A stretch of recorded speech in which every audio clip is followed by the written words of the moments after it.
She sat across from him at his own kitchen table, in his own apartment, looked him dead in the eyes, and told him his life didn't count. His 20-year relationship didn't count. His partner didn't count. And his share of their parents' money, the money that was supposed to give him a decent place to spend whatever years he had left, that didn't count either. She said all of this with the calm, rehearsed confidence of someone who genuinely believed she was being reasonable. And the worst part, she didn't even glance at me. Not once. Because as far as Vivian Hale was concerned, I was furniture. I was nobody. Just David's odd little friend who tagged along sometimes. What Vivian didn't know, what none of them knew, was what I'd quietly built over the last 25 years while they were busy pretending I didn't exist. But I'm getting ahead of myself. David and I met in our early 20s. He was finishing a business degree.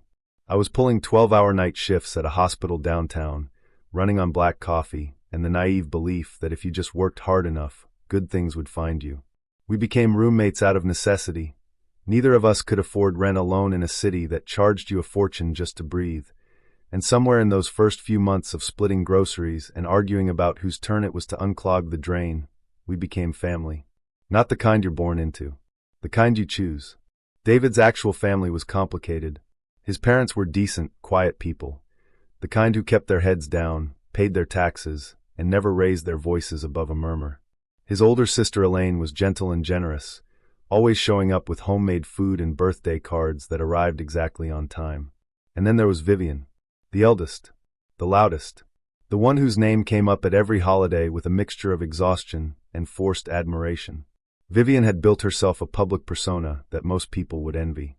Community organizer, environmental activist, the type who gave speeches at benefit dinners and got her photo in the local paper hugging a rescued pelican. Everyone in her circle adored her. Peace, love, and save the wetlands. But I'd been watching Vivian for 3 decades. And there's something you learn when you watch someone that long. You stop seeing the performance and start noticing the pattern. Vivian didn't give. She arranged things so that other people gave to her. She didn't sacrifice.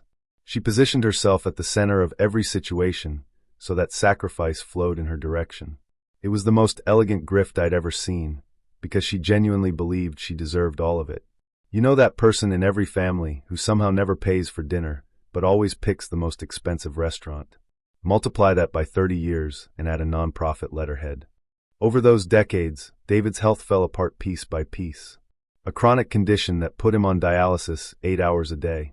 An organ transplant that nearly killed him, followed by 3 months of recovery where he worked from his hospital bed because he couldn't afford to stop. Specialists told him he could never live more than 30 minutes from one specific hospital. Ever. For the rest of his life. He'd never take a vacation. Never moved to a cheaper city. He was chained to a 5-mile radius, earning minimum wage from a laptop, while his partner Marcus worked reduced hours just to keep their small, crumbling apartment from falling apart around them. Their parents had both passed within the last 2 years. The inheritance, David's third, was his only shot. Not at luxury. Not at wealth. At a modest 2-bedroom place out in the suburbs where he could stop worrying about rent for the first time in his adult life. That was the dream. A paid-off apartment and maybe a few quiet years without dread. Then Vivian showed up for what I now call the Thanksgiving ambush. She and Elaine arrived at David's apartment on a Tuesday evening. He thought they were bringing paperwork, the final notice that his share of the inheritance was being processed. He'd even tidied up, which for David meant pushing the medical equipment into the corner and putting a tablecloth over the card table he used as a desk. Vivian sat down with a manila folder. Elaine sat beside her looking stiff. And then Vivian laid out her proposal, like she was pitching a board of directors.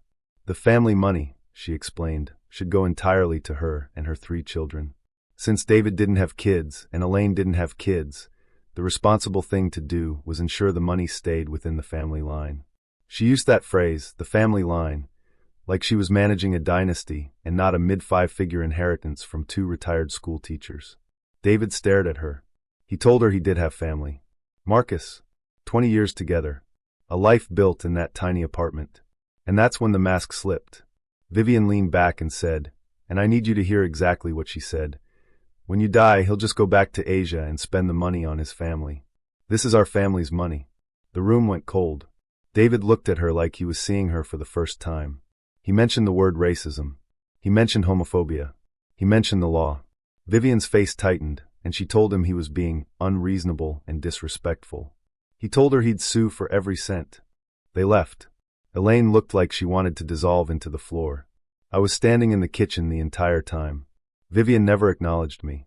Not a nod. Not a word. 30 years of holiday dinners, birthday parties, and 2 of her own children living under my roof, and I was invisible to her. That was the night I stopped standing in the doorway. Here's what Vivian didn't know about me. What none of them knew. I'd left nursing 15 years earlier. Not because I burned out, because I'd stumbled into something. A colleague asked me to consult on a medical equipment procurement deal for a regional hospital chain. I turned out to be good at it. Unreasonably good. Within 3 years I'd incorporated a small consultancy, Ridgeline Health Partners, that advised hospitals and clinics on equipment sourcing, compliance frameworks, and vendor negotiations. Within 10 years, Ridgeline had 12 employees, a client list I couldn't talk about at parties, and a revenue stream that would have made Vivian's benefit dinner donors blush.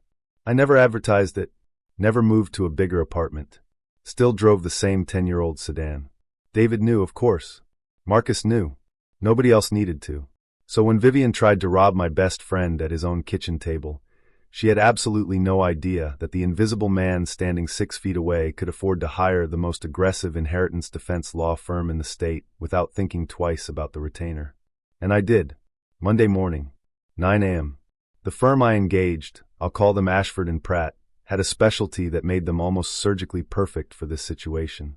They handled cases where families tried to disinherit or financially exploit relatives on the basis of bigotry. The senior partner listened to the full story, reviewed the will, looked at Vivian's financials, and smiled in a way that made the room feel 5 degrees cooler. His exact words were, "We're going to get your friend every cent he's owed. And she's going to bleed dry trying to stop it."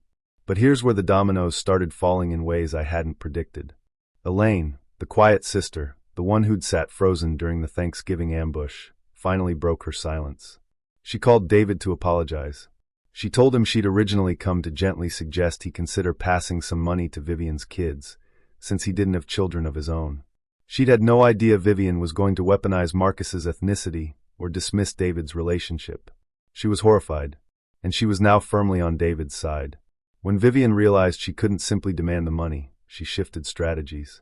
She hired her own attorney and filed a claim against David's share of the estate, arguing that she deserved compensation because she'd been their parents' primary caretaker during their final years.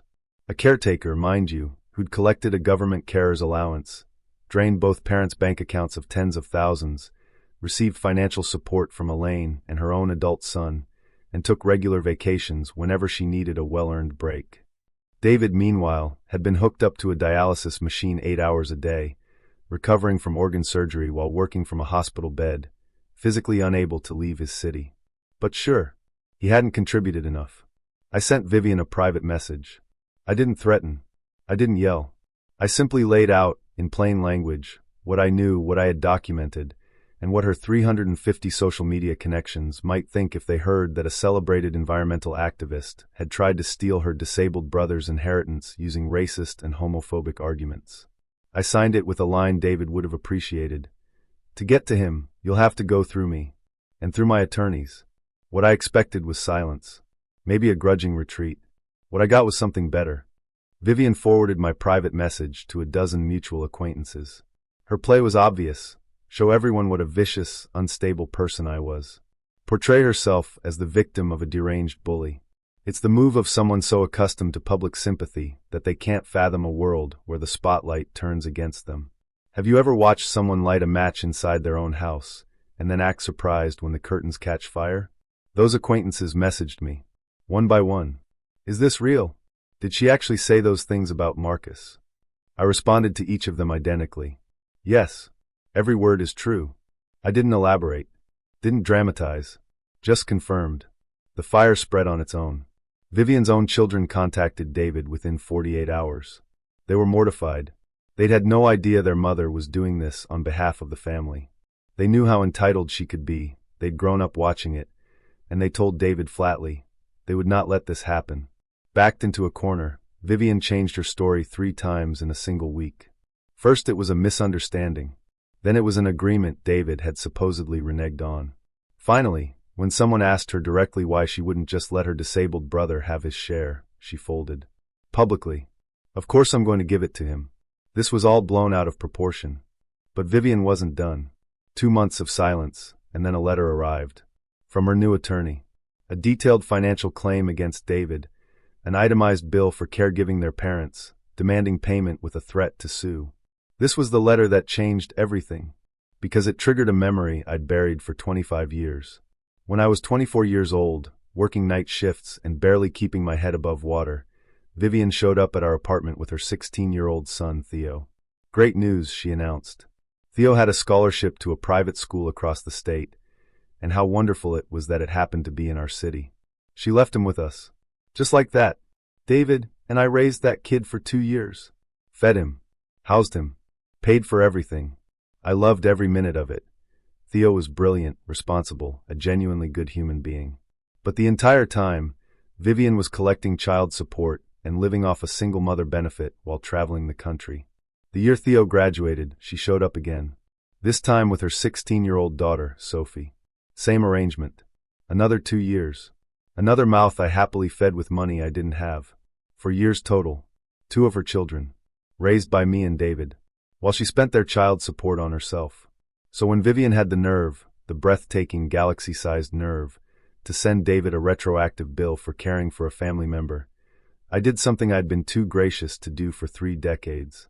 I hired an attorney of my own. I had him draft a letter using the exact same legal language, the exact same structure, the exact same threatening tone as Vivian's letter to David, except this one was addressed to her, demanding $26,000 for the cost of raising her 2 children. The lawyer stared at me and said, "You understand this is the most absurd letter I've ever written, and I have to charge you $1,000 for it?" I told him it was worth every cent just to imagine the look on her face when she opened it. Vivian took my invoice straight to her kids and told them I'd been using them for money. That was her spin. That the man who raised them, who never asked for a dime, who paid for their groceries and school supplies and winter coats out of his own pocket while their mother was off saving the planet, that man was the mercenary. Theo called me that afternoon. His voice was quiet and embarrassed. "I'm so sorry," he said. "I was having such a great time with you and David that I never once thought about the hardship." He offered to pay me back. Absolutely not. That money was child support meant for him. If anything, his mother owed him for everything she deprived him of while spending it on herself. The fact that he considered me an uncle, and that those 4 years were some of the best of my life, that was payment enough. What finally cracked the dam was a conversation over brunch. I sat across from David and handed him 2 lists. The first was every destructive thing my own sister had done over the years. She's a known disaster, aggressive and open about her chaos. The second list was every destructive thing Vivian had done to his family over 50 years. The car she stole and crashed as a teenager while pregnant. The commune she dragged her kids to, no electricity, no running water, while collecting benefits. The constant financial manipulation. The decades of everyone cleaning up after her because she was so charming, so lovely, so committed to her causes that nobody dared call it what it was. I put a final line at the bottom of my sister's list. Consequences of her actions, followed by court dates, fines, jail time. Then at the bottom of Vivian's list, consequences of her actions, none. David went pale. He didn't speak for a long time. "Whose sister is worse?" I asked. "Mine? Or yours?" He couldn't answer. But he didn't need to. The silence said everything. That brunch was the morning David stopped defending her. It wasn't rage that finally changed his mind. It was clarity. 40 years of enabling, translated into a 2-page bullet point list, with every excuse stripped away and every pattern laid bare. Looking back, I think the reason this hit him so hard wasn't just the inheritance. It was the accumulated weight of 50 years of tolerating someone who'd been taking from everyone around her since she was 17. The inheritance was just the moment the dam broke. As for Vivian's reputation, the one thing she valued more than money, it hasn't recovered. It won't. When your own children publicly side against you, when dozens of acquaintances have read your private messages and drawn their own conclusions, when the phrase "she tried to steal her disabled brother's inheritance" follows your name in every conversation, no amount of pelican hugging will paper over that. She's still out there, still giving speeches, still smiling for cameras, but now there's a whisper behind every handshake. And she put it there herself. I didn't do this because I'm vindictive. I didn't do it because I'm cruel. I did it because I spent 30 years being invisible in that family, being dismissed as just a friend, being treated like I didn't matter, while quietly building a life that gave me the resources, the patience, and the precision to protect the one person who never dismissed me at all. Loyalty isn't loud. It's not supposed to be. Sometimes it just sits across the table, says nothing for 30 years, and then writes a check to the best law firm in the state. That's the thing about people who underestimate the quiet ones. They never see it coming, and by the time they do, it's already over. I don't tell this story for revenge. I tell it because somewhere out there, someone is sitting at a table right now, being treated like they're invisible, being told they don't matter, and they're wondering if staying quiet makes them weak. It doesn't. It makes you dangerous, in the best possible way. So here's my question for you, and I genuinely want to know.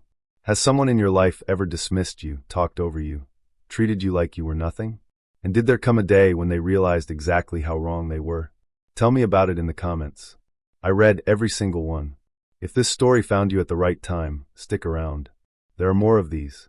Different people, different families, same quiet reckoning. I'll see you in the next one.